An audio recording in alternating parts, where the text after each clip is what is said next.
stories that he told to the Moat people. Maybe it comes out more clearly in the part of the video you'll see this afternoon, how those people took those stories and went to another unreached group. So you want to make sure they're simple, they're reproducible, that someone from your group actually can go to the Digo and tell that same story. No, my question is, okay, they have the 8 stories. Mm-hmm. I use these 8 stories here, Mm-hmm. and then when I go to Mary, we use the same 8 stories, and then same 8 stories, the same 8 stories. Mm-hmm. Or is it? No, for the skit, you're just using the same 8 stories. And you can do it however you want to depict it.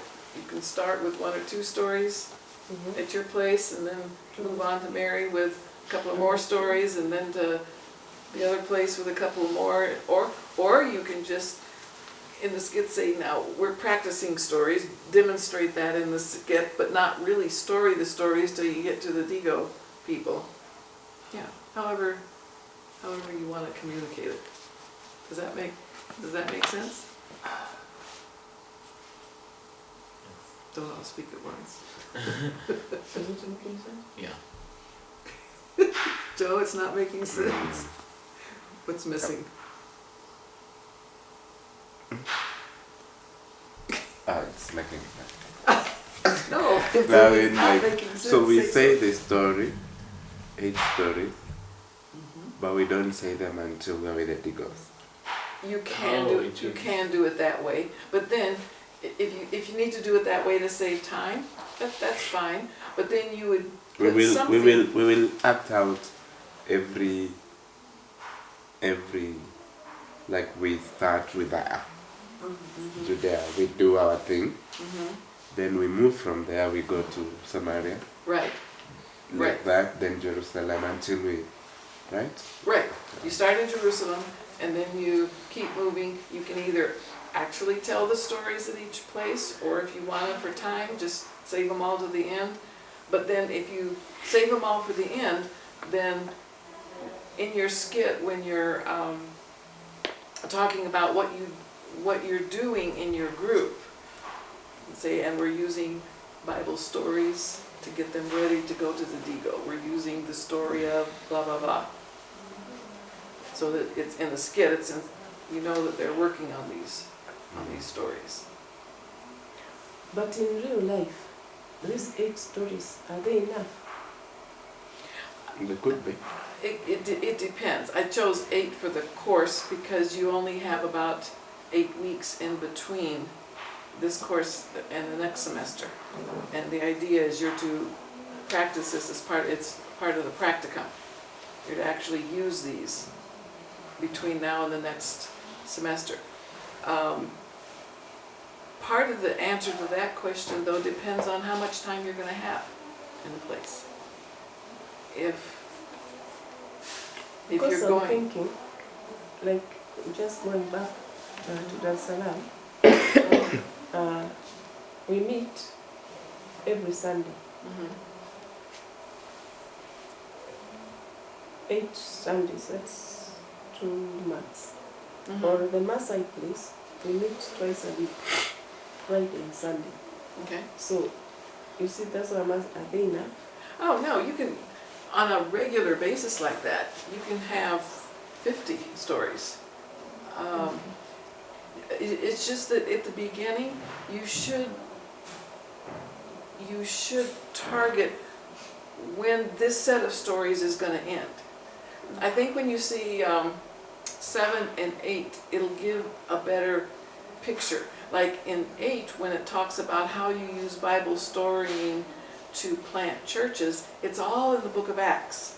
So you could like do Creation to Christ in a 50-story series and then start over now what happened after that, you know. And so however, whatever the needs of the group are and the amount of time you're going to have with them.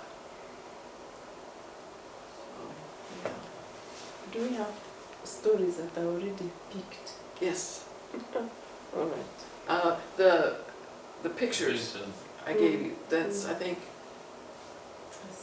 does it have, the whole creation to Christ is 48 stories. I'm not sure, this one may be 30 some. But then you, from those, you pick which ones are gonna be particularly appropriate. For the Maasai, you know, the stories of Abraham, the great herdsman, you know, and his flocks and herds, you know, something that they can identify with may be real important. But you pick the ones. And in the morning, we were saying, you know, you build a relationship. So we pick stories for building relationships. And then when we want to talk about salvation, now we bring the stories about salvation. And For this purpose, yes, you can use stories to build relationship, but if you want to do that in your skit, you've got to kind of judge your time. Are you going to have time to show that in your skit, or do you just need to, you know, they're building relationships with you in your group in Jerusalem. And Mary's building relationships with her group. Then they're building relationships with Emmanuel when they go to Shimo. That should happen all along. That's really part of a big part of the church. Because one of the things we found that was the biggest testimony is when we have,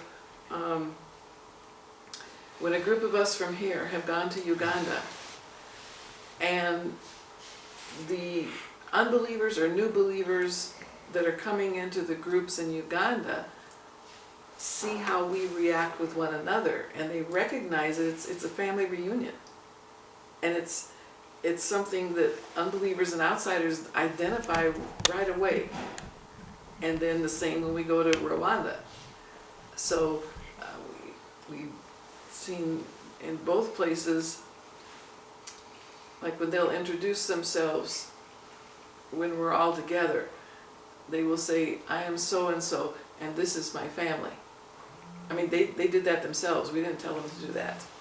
But the relationships are already so tangible that it catches the attention of the places where we go.